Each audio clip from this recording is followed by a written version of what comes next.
लोगों को महीने में 100 रुपया हमारे समाज को यानी संगठन को ब्लॉक अध्यक्ष के पास में जमा करना चाहिए ऑनलाइन। ऐसा मैं आप सबसे आग्रह करना चाहता हूं। क्या ऐसा हम कर सकते हैं? हाथ ऊंचा करके बताइए, क्या हम लोग ऐसा कर सकते हैं? तो ये काम हमको करना चाहिए। तो हम लोग एक ट्रांसफर से डरेंगे क्या? नहीं डरना चाहिए। तो कई लोग हमको अलग अलग तरीके से प्रताड़ित करते हैं, ट्रांसफर करते हैं, एपीओ करते हैं और धमकियां तो बहुत सारी देते हैं। तो हमारे बाप दादे गर्दन कटाने से नहीं डरे। 1.5 महीने बाद मेरे से प्रश्न पूछा, यार भंवरजी તમે થોડોક આદિવાસી વાળો ને બીજો વાળો એમ કરો, આના કરતે આપણે હતા એક જ તો એમ કરતા તો ઠીક હતું। मैंने कहा देखो તમે સવાલ ઉભો કરો કે ભાઈ ને કે લેવાને દેવાતી જાય। ના ના એવી વાત નહીં, તમે ખાઈ મો ખાઓ ને તમારે આપણે એક જ આપણે એક હરકાના આપણે મો બોલો ही તમે બોલો ને एम। ऐसा उन्होंने बात बताई। मैंने कहा देखो अभी खाना खा रहे, खाना खा लो नहीं तो कहीं उल्टा हो जाएगा। मेरे देखा देखी मेरी साड़ियां वो आदमी की उम्र बढ़ाने वाला करती थी, उन्होंने वो भी बंद कर दिया। हाँ, और अब तो हमारे पूरी गली में ही बंद हो गया, हमारे कॉलोनी में धीरे धीरे कंट्रोल हो रहा है। और आज हमारी गली की हमारी कॉलोनी की बहुत मैडम आई है, आगे जाकर के पूरा क्लीन स्वीप करेगी ऐसा मैं मानता हूँ। हमारा बच्चा स्कूल से बाहर ना हो, ड्रॉप आउट ना हो, उस बच्चे की जिंदगी ना बिगड़े, इसके लिए हमको 5वीं 6ठी 7वीं क्लास में मेहनत करना है। ये आपके सामने मैं बड़ी बात आपके सामने रखता हूं और ये आप सब जानते हैं दोस्तों। आज प्रतापगढ़ की धरती पर ट्राइबल एम्प्लॉयज फेडरेशन के प्रदेश सम्मेलन में पधारे मेरे विद्वान साथी भाइयों और एक मैडम को छोड़ करके सभी बहनों, आप सबका हार्दिक अभिनंदन, स्वागत। और आप लोगों ने इतनी बड़ी संख्या में आप सब यहाँ पर पधारे, उसके लिए मैं थोड़ा सा हमारे राज्य के शिक्षा मंत्री जी का भी हार्दिक अभिनंदन करना चाहूंगा। आपका यह आदेश थोड़ा सा और कड़ाई से भी आगे होना चाहिए, ताकि चाहे कितने भी संगठन हो, लेकिन हम लोग राज्य सम्मेलन होता है या जिला सम्मेलन होता है, उसमें हम घर पे छुट्टियां ना मनाएं। तो बहुत सारी बातें हमारे बीच में हुई, सभी भाइयों ने बहुत अच्छी हमारे बीच में बातें रखी, हमने सुनी और इसको अमल भी हम लोग आगे करेंगे, ऐसी आशा और विश्वास करता हूं। दोस्तों, हमारे समाज के सामने और शिक्षक समाज के सामने बहुत बड़ी समस्याएं हैं। आज यहाँ पर विभिन्न समाज के यानी सभी समाजों के साथी हमारे बीच में आए। कल सभी साथियों ने कुछ राय हमसे मांगी कि भाई कुछ हमारे सामान्य वर्ग के साथी, अन्य वर्ग के साथी भी हमारे बीच आना चाहते हैं, तो क्या किया जाए। तो चूंकि हमारा इलाका ट्राइबल एरिया है, इस वजह से हम लोगों ने हमारे समाज के लिए संगठन जरूर बनाया, लेकिन आदिवासी तो जीव मात्र के कल्याण के लिए काम करने वाला है। तो यहाँ पर सभी समाजों का और जो शिक्षक साथी है उनका तो हम लोग स्वागत अभिनंदन करते हैं। और आज जो भी साथी दूसरे समाज के साथी सामान्य वर्ग से आए, ओबीसी वर्ग से आए, माइनॉरिटी से आए, एससी से आए, उन सबका स्वागत अभिनंदन करता हूं। दोस्तों, शिक्षक समाज के सामने बहुत बड़ी समस्याएं हैं। उन समस्याओं को लेकर के हमारी जो मांगे हैं, उन मांगों पर सरकार को निर्णय करना चाहिए, सोचना चाहिए और इस पर अमल भी करना चाहिए, ऐसा हम कहना चाहते हैं। कल परसों हमारा महाराष्ट्र में राष्ट्रीय स्तर का आदिवासी एकता परिषद का सम्मेलन हुआ, उसमें हम लोग गए थे। तो आप सभी को मालूम ही है कि हम लोगों को कई लोग अलग अलग नाम से पुकारते, हमारे कई प्रकार के लोगों ने नाम बना दिए हमको बगैर पूछे। तो एक सुप्रीम कोर्ट का जजमेंट आया 5 जनवरी 2011, उसके अंदर लिखा है एबोरिजिन और शेड्यूल्ड ट्राइब और ब्रैकेट में लिखा है आदिवासी। ये पहचान दिलाने वाली नंदाबाई भील, जिसके ऊपर रेप हुआ और उसको कपड़े निकाल करके शहर में नंगा घुमाया गया था, उस महिला का हम लोगों ने उद्बोधन सुना, उनकी पीड़ा सुनी, वे रो पड़ी और मंच ही नहीं, बहुत सारे लोगों की आंखें नम हो गई कि हमारे समाज के साथ किस तरीके का शोषण, दमन होता है, उत्पीड़न होता है। और इसके बाद 2 या 3 वक्ताओं के बाद में मेरा नंबर आया और मैंने बहुत सारी बातें हमारी महिलाओं के साथ में, चाहे मणिपुर हो, चाहे मध्य प्रदेश हो, चाहे राजस्थान में हो, उनके बारे में बहुत सारी बातें मैंने रखी। और इसके बाद कई सारे साथियों ने इसका बहुत ज्यादा स्वागत, अभिनंदन किया। ये इस तरीके का साहस हमको करना चाहिए, ये मैं कहना चाहता हूं।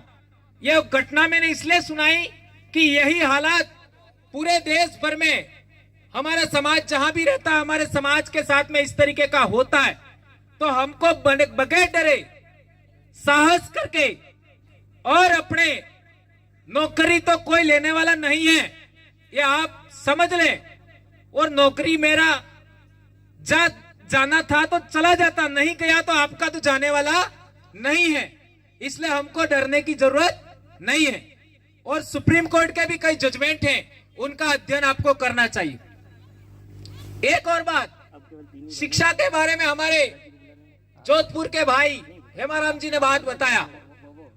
यदि हमारा समाज के जो कर्मचारी भाई हैं, वे कर्मचारी भाई अपना दिन का तो ना कहूंगा मैं, लेकिन यदि महीने का हम 100 रुपया देवें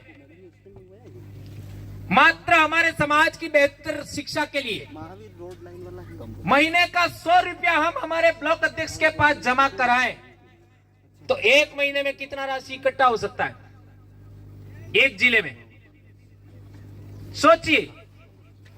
हमको ऐसा सोचना चाहिए कि हम हमारे समाज की बेहतर एजुकेशन के लिए, कोचिंग संस्थान के लिए, एक बढ़िया स्कूल बनाने के लिए जिला लेवल पर, ब्लॉक लेवल पर कोचिंग संस्थान जैसा हमारे सीबीओ साहब कह रहे थे, उस तरीके का करने के लिए हम लोगों को महीने में 100 रुपया हमारे समाज को, यानी संगठन को ब्लॉक अध्यक्ष के पास में जमा करना चाहिए ऑनलाइन। ऐसा मैं आप सबसे आग्रह करना चाहता हूं। क्या ऐसा हम कर सकते हैं?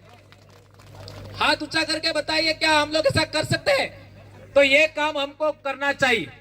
इससे क्या होगा कि हमारा जो राशि इकट्ठा होगा, उस राशि से हम हर एक ब्लॉक पर एक कोचिंग संस्थान खोलेंगे, वहां पर अच्छे स्कूल का आपका किताबों की व्यवस्था होगी, रहने का, खाने उठने बैठने का प्रबंध होगा, तो हमारे बच्चों को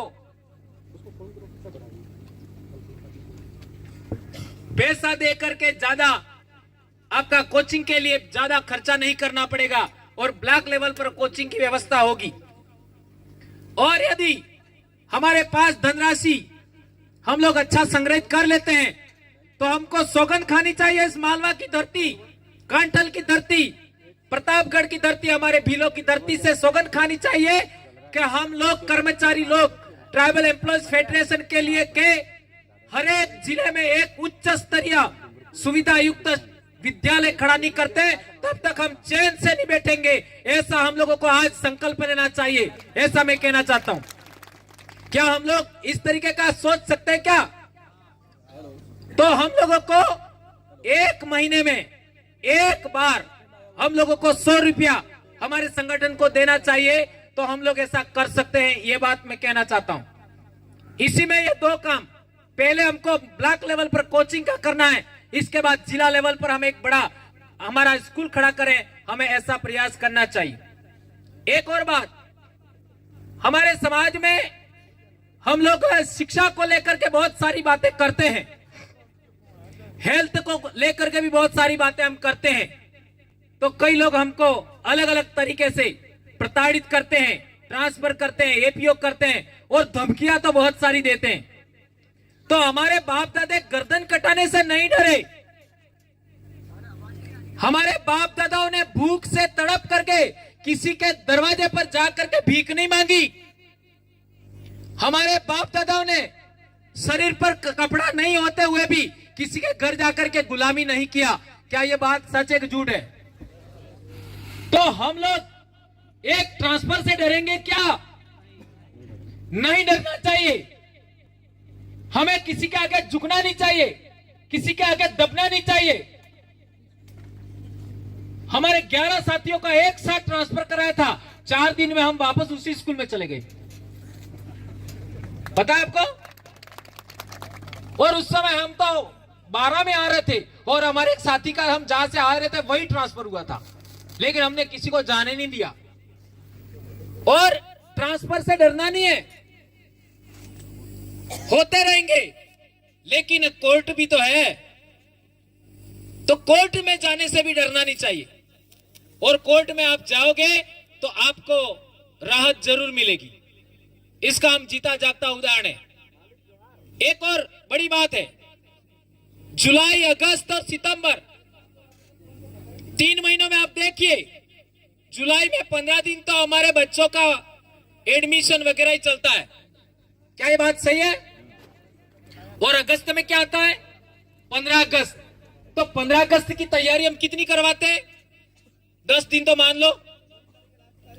और अगस्त में ही बहुत सारे त्योहार शुरू हो जाते हैं, वो व्रत उपवास वाले। और फिर सितंबर महीने में खेल कूद आ जाते हैं। और सबसे ज्यादा बच्चे स्कूल में इन्हीं 3 महीनों में आते हैं। ईमानदारी से बताइए, आप सभी भाई जो यहां पर हैं, बहनें वगैरह, तो आज आपके स्कूल में देखिए 30 से 40% बच्चे आ रहे कि नहीं आ रहे? इतने भी नहीं आ रहे। विचार करिए, यदि हमारे समाज की शिक्षा बचानी है हमें, तो हमें 3 महीना जुलाई, अगस्त, सितंबर में 70% कोर्स करवा देना चाहिए। ये आप सभी से आग्रह करना चाहता हूं। मेरा 70% कोर्स 6ठी, 7वीं, 8वीं का मैं दिवाली से पहले हर हाल में खत्म करता हूं, तो हमको करना चाहिए। कम से कम 1 सप्ताह के अंदर मैं 2 बार मेरी कक्षा की कॉपी होमवर्क की जांच ही देता हूं, तो हम लोगों को यह भी करना चाहिए। और एक बड़ी बात आपके बीच में रखना चाहता हूं, और सरकार से भी हम मांग करना चाहते हैं कि दक्षिणी राजस्थान के आदिवासी बेल्ट अनुसूचित क्षेत्र में आपका जुलाई, अगस्त, सितंबर तक कोई भी एक्स्ट्रा गतिविधि नहीं होना चाहिए। यहां तक कि खेल भी दिवाली की छुट्टी से पहले होना चाहिए। यह हम सबसे बड़ी मांग करते हैं दोस्तों। क्या यह करना चाहिए? तो खेल के नाम पर 1 महीना बिगाड़ देते हैं हमारा। और पिछले साल तो खेल खेल खेल सारा साल निकल दिया था, और हमारा एजुकेशन बिगाड़ा जा रहा है। तो हमारे समाज का एजुकेशन सुधारने के लिए हम लोगों को मांग करनी चाहिए, बड़े पैमाने पर बोलना चाहिए कि जुलाई, अगस्त, सितंबर इन 3 महीनों में कोई भी एक्स्ट्रा काम नहीं होना चाहिए, केवल पढ़ाई होनी चाहिए, इसके अलावा दूसरा काम नहीं होना चाहिए। और खेल की बात है तो हम सभी मांग करें ट्राइबल एम्प्लॉयज फेडरेशन के माध्यम से कि पूरे राजस्थान में खेल दिवाली छुट्टी से पहले होना चाहिए, उससे पहले नहीं होना चाहिए। 3 महीना केवल पढ़ाई होना चाहिए। और आपका फंडामेंटल ड्यूटीज है 51A(H), उसके तहत वैज्ञानिक दृष्टिकोण करने का, आपका विकसित करने का समाज के अंदर और बच्चों में हमारा कर्तव्य बनता है।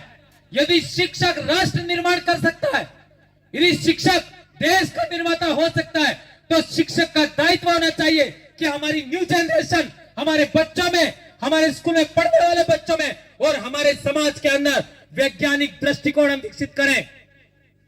यदि हम शिक्षक हैं तो हमें तर्क करना चाहिए, तर्क से घबराना नहीं चाहिए।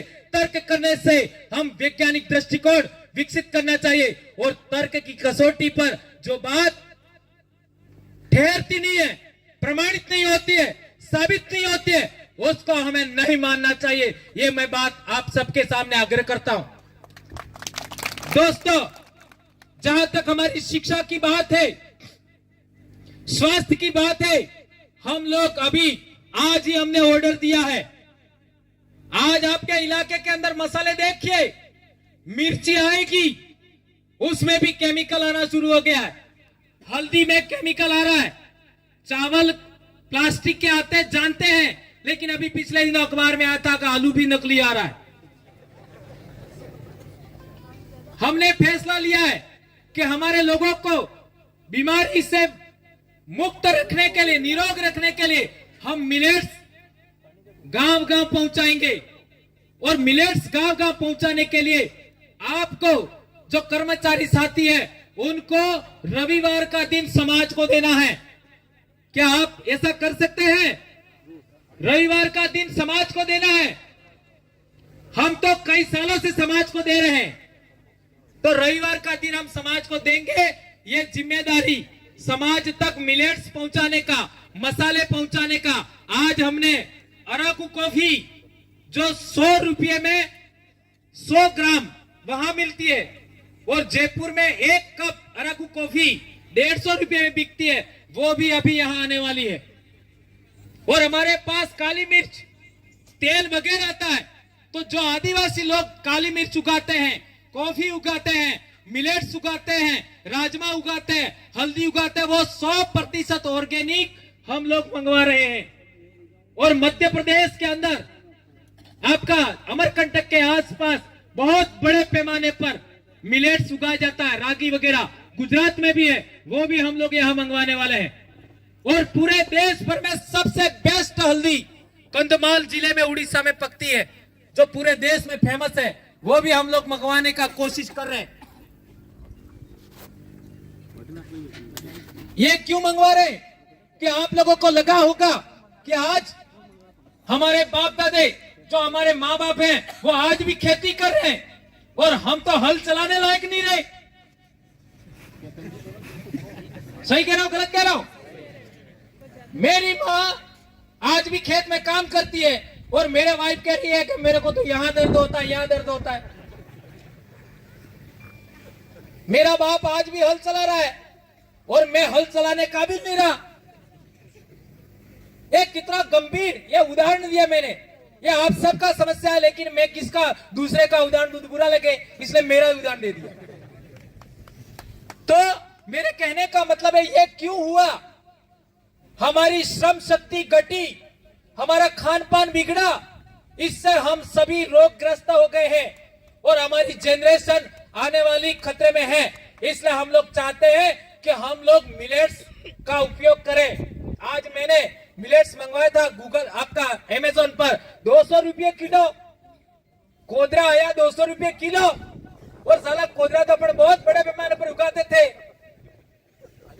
तो हमें उसकी ओर भी बढ़ना पड़ेगा। ये बात हम लोग कहना चाहते हैं हेल्थ के लिए। और जैव विविधता की बात आती है तो हम लोगों को साल भर में एक बार हम लोगों को वृक्षारोपण करना है। आज पूरी दुनिया के अंदर बहुत सारे ऐसे आदिवासी लोग हैं दुनिया में, जो एक पेड़ काटते हैं तो 2 पेड़ लगाते हैं। ऐसे भी दुनिया में आदिवासी है, और सभी दुनिया में सबसे ज्यादा आदिवासी समाज भारत में रहता है। तो हमको साल भर में हम लोगों को एक इंसान को एक पेड़ जरूर लगाना चाहिए। इसके लिए हम लोग चाहते हैं कि यदि हमारी वीसीसी मजबूत होती है, हमारी बीसीसी मजबूत होती है, डीसीसी मजबूत होती है, और सबका मॉनिटरिंग करने वाली हमारी टीम मजबूत होती है, तो हम लोग आने वाले समय में यह भी प्रयास करेंगे कि हर एक पंचायत में कम से कम एक पहाड़ी सिलेक्ट करेंगे, जिसमें उस पंचायत के सभी लोग एक साल में एक बार जरूर पौधा वहां लगाएं। यदि हम ऐसा प्रयास करते हैं तो हमारे इलाके में कई सारी पहाड़ियां हैं, वो हरी भरी हो जाएंगी। ऐसा हमको प्रयास करना चाहिए। और एक बड़ी बात हमारे पढ़ाई से संबंधित है। हम लोग देखते हैं कि हमारे बच्चे जब 5वीं, 6ठी, 7वीं क्लास में होते हैं तो उनको जितना पढ़ाओ उतना कम होता है। इसका उदाहरण है हमारी बेटी सुशीला। आप सब जानते हो, इसी जिले की है, दरियावास से। उसका एक बॉलिंग एक्शन ने पूरे देश को हिला दिया। ऐसा हर एक बच्चा है, हर एक बच्चे में एबिलिटी है। और आदिवासी में तो कुदरत ने बहुत सारे ऐसे गुण दिए हैं, ऐसी विशेषता दी है। हम तो दौड़ के पहाड़ पर भी चढ़ सकते हैं, पेड़ों पर भी चढ़ सकते हैं, है ना, तैर भी सकते हैं और नंगे पांव चल भी सकते हैं। तो हमारे पे बहुत सारी एबिलिटी है। तो हमारी एबिलिटियों का विकास हो, उसके लिए विशेषकर एजुकेशन के लिए 5वीं, 6वीं, 7वीं ये 3 क्लास के बच्चे सबसे ज्यादा आप पढ़ाओ, जितना पढ़ाओगे उतना कम होगा। ये 3 क्लास, और आप इन 3 क्लास को एक बार आप इनको फ्री छोड़ दो, क्लास में जाओ ही मत। ऐसी धमाल मचाएंगे कि टेबल होगा तो टेबल भी 1-2 तो तोड़ देंगे। सही है गलत है? दरी पट्टियां तोड़ देंगे, आपस में मारा पीटी हो जाएगी। यह तय है, क्योंकि बच्चा 1 मिनट खाली नहीं रह सकता। 5वीं, 6वीं, 7वीं क्लास का बच्चा, और उनको जितना पढ़ाओगे वो आगे बढ़ जाएगा। इन 3 क्लास में आपने बच्चों को जोड़ बाकी गुणा भाग सिखा दिया, पाठ पढ़ना सिखा दिया, तो उस बच्चे को कभी रुकेगा नहीं, उसकी जिंदगी बन जाएगी दोस्तों। तो हमें 3 क्लास के बच्चों को हमें हर हाल में अच्छा पाठ पढ़ना सिखाना है, जोड़ बाकी गुणा भाग सिखाना है। या आज यहाँ से आप सौगंध लेकर जाइए, यहाँ आदिवासी के आप बेटे हैं, हम बहुजन समाज के बेटे हैं, बेटियां हैं, तो हमें ये सौगंध खा के यहाँ से उठना चाहिए। ऐसा मैं आपके बीच में बात रखना चाहता हूं दोस्तों। और एक बात, 8वीं क्लास के अंदर बच्चा के 2 रास्ते स्टार्ट होते हैं, ये मैं बार बार बोलता हूं। 8वीं क्लास में थोड़ा सा बाल उल्टा टेढ़ा काटेगा ना 8वीं क्लास में, वो छपरी टाइप भी बना देगा, है ना। और छोटे छोटे पैंट, यहां से टाइट पैंट, पैरों में धागे, हाथों में धागे, और न जाने क्या क्या, है ना। और लड़कियां भी ऐसा ही करती है, नाखून रखती हैं, मेहंदी लगाती हैं। और मेरे स्कूल में ऐसा भी हुआ कि लड़कियां 2-2 हाथों में मेहंदी लगा के आती थी।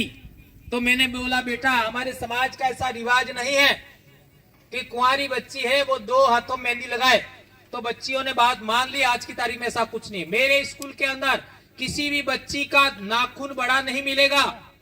मेरे स्कूल में आके आप चेक कर सकते हो, नहीं मिलेगा, क्योंकि मैं चेकअप करता हूं। हमारे पीटीआई साहब को भी कह दिया है, कम से कम इस बात पर हम लोगों को बच्चों को अवेयर करना चाहिए। हम लोग बोलते हैं तो नहीं है। तो मैं उदाहरण दे रहा था, तो बात आगे बढ़ गई। लेकिन 8वीं क्लास में बच्चा इस तरीके की एक्टिविटीज थोड़ा अलग टाइप की करता है।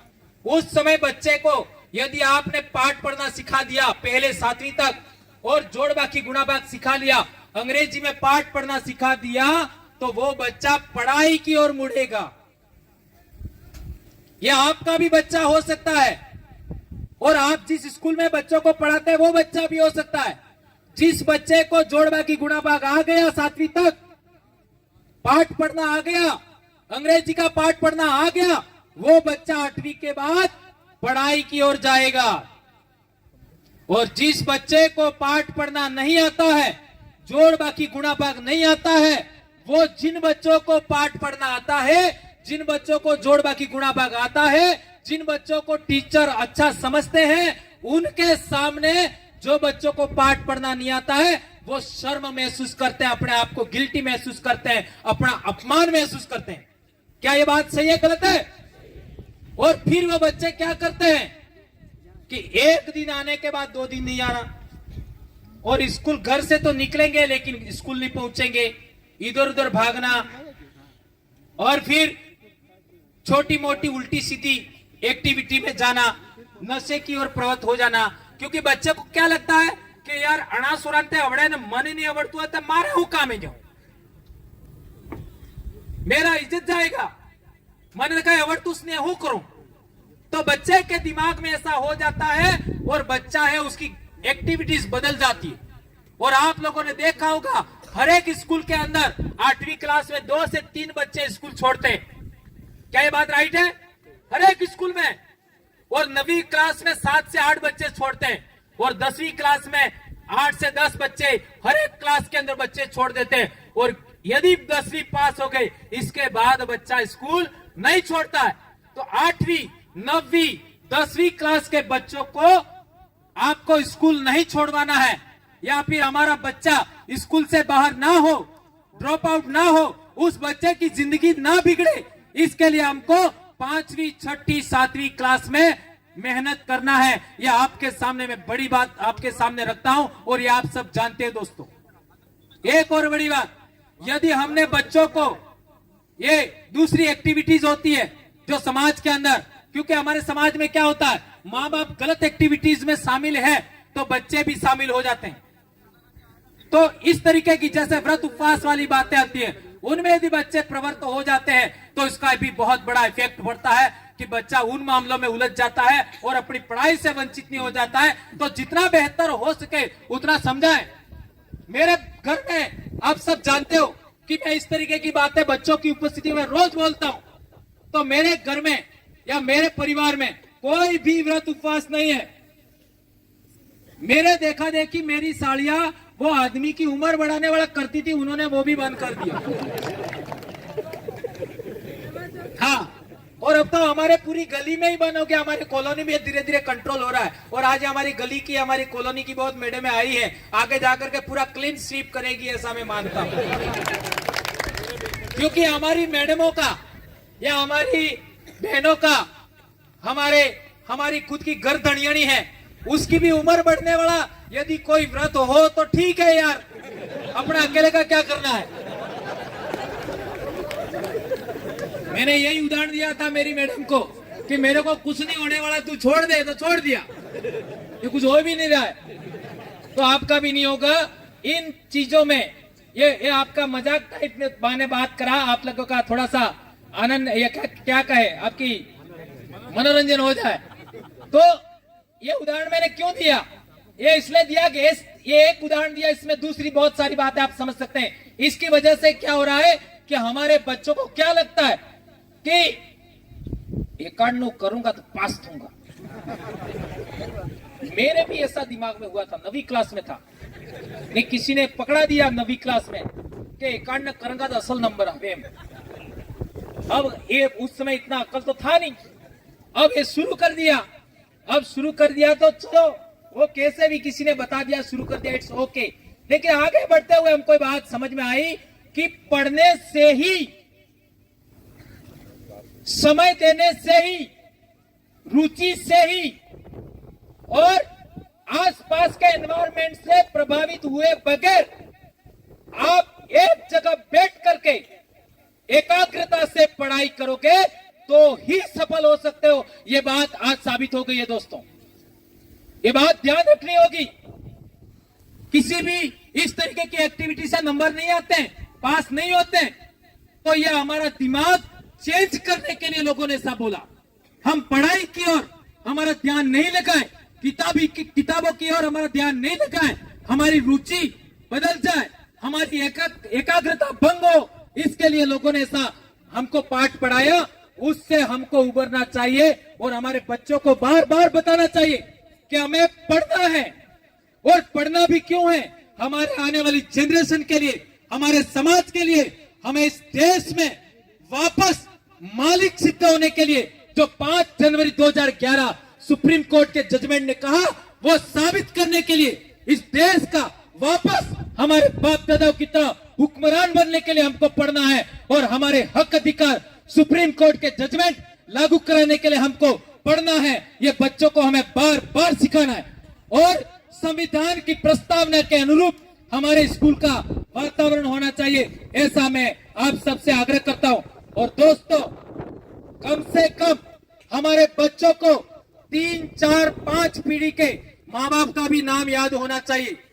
आज मैंने 2011 में जनगणना किया तो एक महिला, हमारे सुराता का एक फड़ा है, वहां मैं जनगणना करने गया तो उसको मैंने उसकी माँ का नाम पूछा तो उसने कह दिया कि माँ का नाम नहीं पता। मेरे को तो गुस्सा आ गया। मैं तो वैसे ऐसी बात देखते ही मेरे को तो पारा हाई हो जाता है। अभी तो काफी सुधर गया। अब आपको बताऊं, बहुत मैंने डांटा ऐसा कैसे हो सकता है? माँ का नाम पता नहीं, ये सच्ची घटना है दोस्तों। तो उसने तर्क दिया कि मैं बचपन में छोटी थी तभी माँ मर गई। और आज बच्चों को भी आप ऐसे प्रश्न पूछोगे तो वो ऐसे तर्क देंगे, एक दो उदाहरण आ जाएंगे। और माँ मर गई थी, क्या हुआ? माँ का नाम क्या था पता नहीं होना चाहिए? और आज अब अपने स्कूल में जाके पूछ लेना बच्चों को, तुम्हारी दादी का नाम क्या है? बच्चे बोलेंगे ही नहीं। और ममाई ने नाम पूछ ली तो खत्म खत्म। अरे भैया तुम हिस्ट्री पढ़ा रहे हो, चंद्रमा की बातें सिखा रहे हो, सूर्य की बातें सिखा रहे हो, अमेरिका की बातें सिखा रहे हो। यहाँ दो पीढ़ी जिसका डीएनए हमारे शरीर में आया है उनका नाम पता नहीं, ये बहुत गंभीर बात हो रही। तो कम से कम 7 पीढ़ी का और हमारे घर के अंदर भी लिख के रखो, नहीं तो हमारा नाम भी गायब हो जाएगा। हाँ, पीढ़ी सर 15 बाद मामला खत्म। इसलिए घर के अंदर अपने अपने कितने भाई है नाम होना चाहिए, और भाभिया बहू है उनका भी नाम होना चाहिए, और हमारे पिताजी कितने भाई है, कितनी काकिया बाबिया है, मोटाइया है, उनका नाम होना चाहिए, दादा का दादियों का उनके फैमिली। इस तरीके से फैमिली ट्री हमको घर में लगाना चाहिए। कम से कम हमारे बच्चों को नाम तो पता होना चाहिए। ये बात आप सब करेंगे ऐसी मैं आशा अपेक्षा करता हूं। एक और बड़ी बात, हमारे इलाके में हम लोगों ने देखा है कि आप लोग 12 ट्राइब से पूरे राजस्थान में 12, तो दूसरे नंबर का ट्राइब कौन सा है? दूसरे नंबर जो जवाब लट लिंग मिली बस। पहले नंबर पे है भील तो, और दूसरे नंबर पे मीणा नहीं है, भील मीणा है। पहले नंबर पे क्या है? भील। दूसरे नंबर पे भील मीणा, और 7वें 8वें नंबर पे है मीणा। तो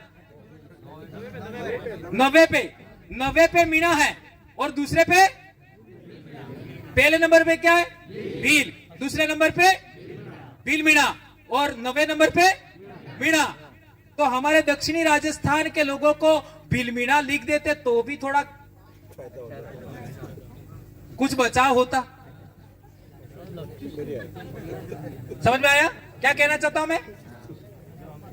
अरे आपका नोटिफिकेशन के अंदर जनजाति की सूची के अंदर भील मीणा है, तो यदि पाल सुराता लिखते हैं तो पाल शब्द आगे आना चाहिए था। पाल का महत्व है, पाल खडलई का नाम है तो पाल शब्द पहले आना चाहिए था। तो इधर हमारे प्रमाण पत्रों में, जमीन के रिकॉर्ड में भील मीणा लिख देते तो भी दिक्कत नहीं थी। भील ही गायब कर दिया। यह कितना बड़ा षड्यंत्र है, कितना बड़ा षड्यंत्र है। सोचिए, इसके बारे में जन जागरण करना होगा।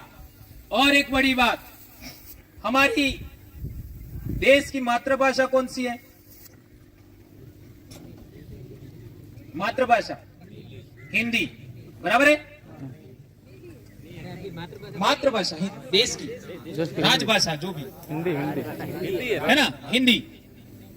हाँ, राजभाषा हमारा हिंदी हो गया, तो मातृभाषा हमारा भीली हो गया।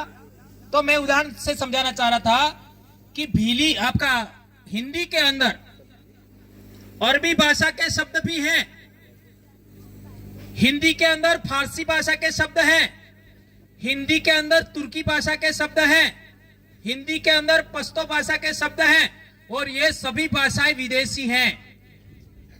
क्या बात सही है गलत है? सही है, सही है। अरबी के शब्द भी है, फारसी के भी है, तुर्की के भी है, पश्तो के भी है, और कई सारी भाषाएं हैं उनके शब्द भी हैं हिंदी के अंदर। और हम लोगों ने हमारे परिवार के अंदर, हमारे समाज के अंदर हम लोग भी हिंदी ही बोल रहे हैं, ठीक है? तो क्या होगा, क्या आने वाले समय के अंदर हिंदी बोलने वाले तो बहुत मिल जाएंगे, लेकिन भीली बोलने वाला कौन होगा? कौन होगा?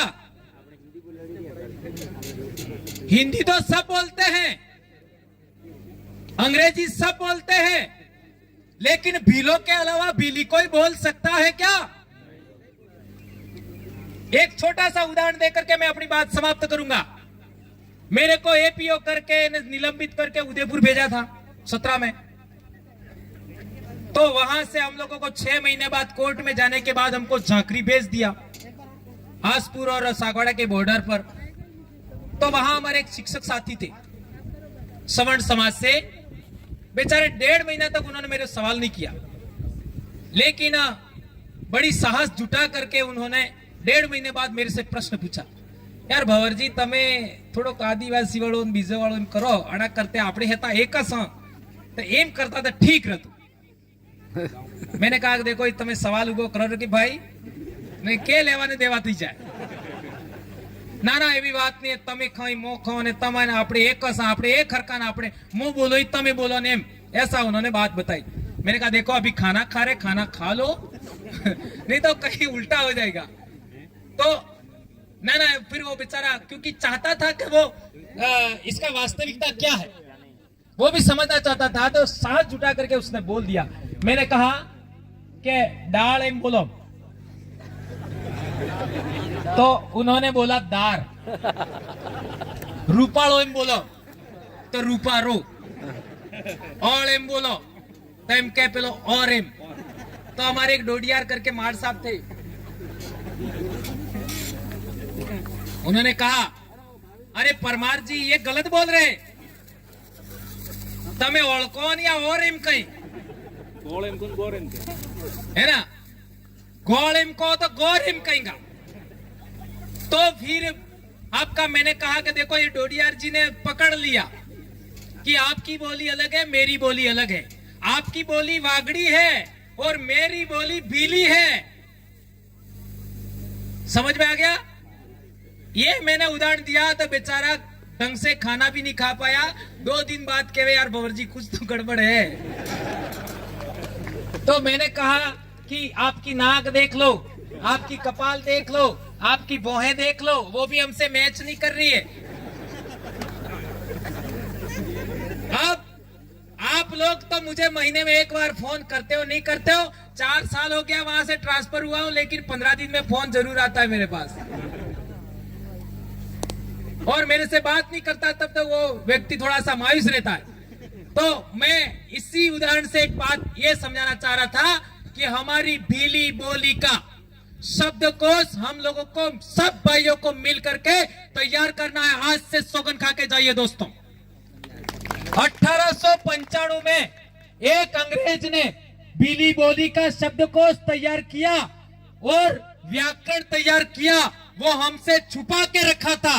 देश के हुक्मरानों ने वो भी हम लोगों ने निकाला है और कम से कम 2500 शब्दों का शब्दकोश तो मैंने तैयार किया है। आप लोग भी तैयार करने में मदद रखिए।